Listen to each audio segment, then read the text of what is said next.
ആരെയും പറ്റിക്കൽ, ബാക്കിയുള്ള തെറ്റൊക്കെ ഒരുവിധം പുറത്തു കിട്ടും.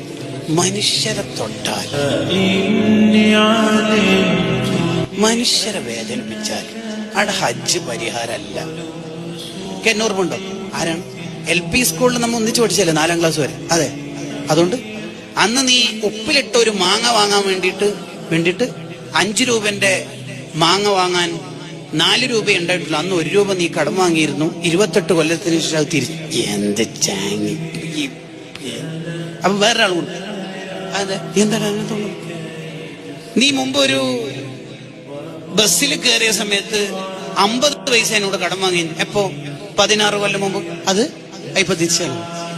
എങ്ങനെ ഉണ്ടാവും നമ്മുടെ ഒരു മാനസികാവസ്ഥ? ഇതേപോലെ നമ്മൾ അള്ളാഹുവിന്റെ അടുത്ത് എത്തിയിട്ട് സ്വർഗം കിട്ടുന്ന അല്ലെങ്കിൽ നരകത്തിൽ നിന്ന് രക്ഷപ്പെടുത്തുന്ന ഒരു വർത്തമാനത്തിന് മുതിരുമ്പോഴാണ് പലരും വന്നിട്ട് ഇയാളെന്നെ ഗൈബത്ത്